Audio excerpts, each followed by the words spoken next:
Get in, we're going on an adventure. Lego.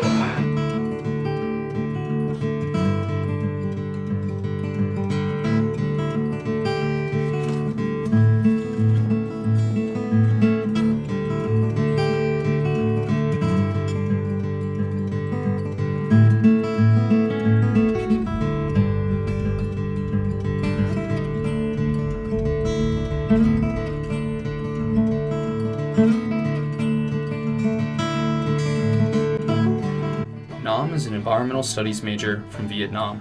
Throughout our time together, we've traveled to Nepal, India, Costa Rica, and other numerous places across the United States.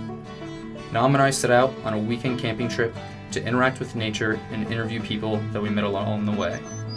We wanted to get to know their perspectives on how they define nature, describe what their relationship to the environment is, explore different aspects of how nature has impacted their lives, get their opinions on if they believe that humans and nature currently coexist in balance, and see if they think that the interactions between people and nature can be important in shaping who they are as a person.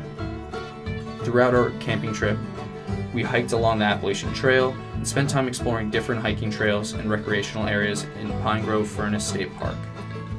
Nam and I wanted to spend our weekend reconnecting with nature, and we were lucky enough to meet some really incredible people along the way. In terms of it's the sunniest and warmest weekend of the year so far. So. Just see what we could find of nature. Well, the weather's really nice this weekend, and I wanted to go camping. I haven't been out in a while.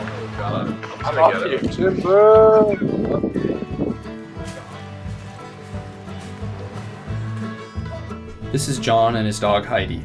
They're from Lancaster, Pennsylvania, and came out today to spend their time camping and hiking on the Appalachian Trail. How do you define nature? Nature is all that is. All that is. So an all-encompassing, including like humans, animals, yeah. Absolutely.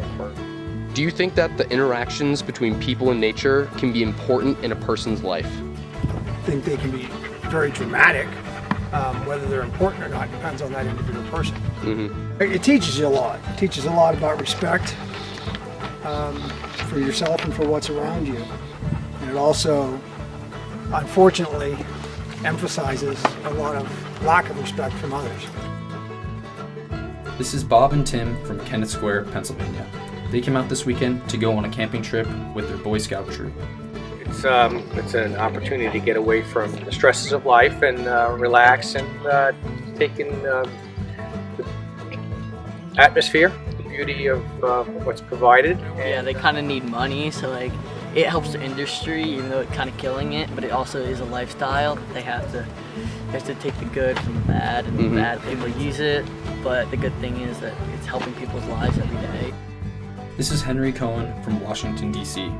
He came out today to go swimming, play frisbee, and enjoy the beautiful weather with his friends. I think it's nice to be able to appreciate what hasn't been touched by human beings yet. Even like we are currently touching it. The more and more like humanity goes on, the less and less like real nature exists with like the current preservation like initiatives. And it's just like pretty apparent from like where we were, say like 300 years ago versus where we are now, of like what has been preserved and what has been versus what's been extracted and used. This is Bobby from Hankerstown, Maryland. She came out today to explore nature and appreciate all the flora and fauna in the park. Oh, I'm not a naturalist. I'm an observer. I guess that's what you'd call me. I had a husband who was very much into nature, so he taught me most of what I know, and I had never paid much attention. So now I enjoy it so much. The thing that bothers me most is the people that don't even see it. That just bicycle fast by, miss the little things. We saw some boots, we saw a turtle. So it's just such a pleasure.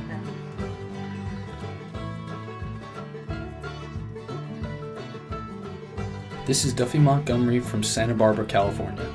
He came out today to relax and to take a break from all of his schoolwork. Definitely recreation / observer. I mean, I'm always trying to seek out. Nature can be so rare to get around here, and have a lot of fun in nature, whether it's water sports or hiking or just observing. I think nature kind of impacted every part of my life. Do you think that humanity and nature currently coexist in balance? No, definitely not. I human species, we've taken way more from nature than we ever should have, or that like we can never replace. It is Owen Winslow from Meriden, New Hampshire. He wanted to take advantage of the beautiful weather and take a breather before his final exams began.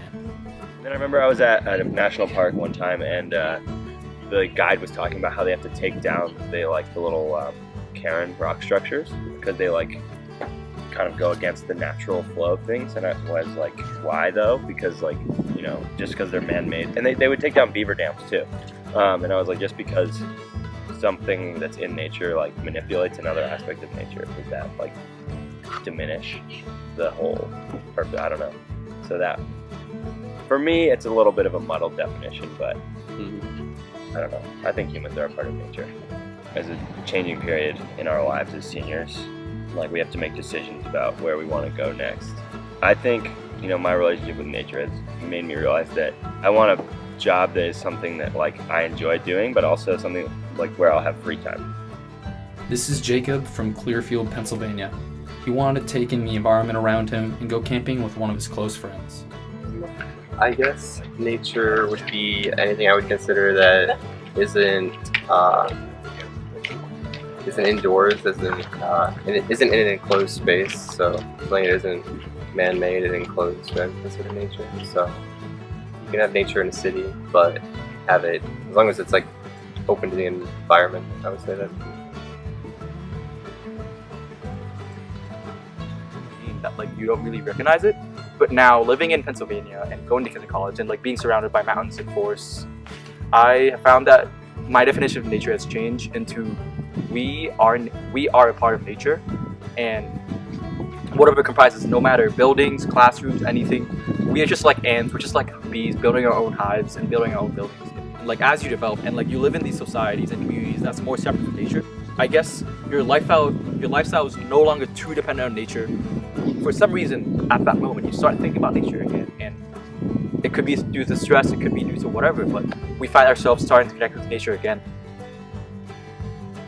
By the end of the trip, I began to get a greater sense of how nature can influence various aspects of people's lives. When we woke up in the morning to dew-covered grass and a warm spring drizzle, Nam and I began to reflect on the experiences we had and on the people that we met. This camping trip helped to shed light on how important it is to preserve natural spaces and on the significance that the relationship between humans and nature can have in people's lives.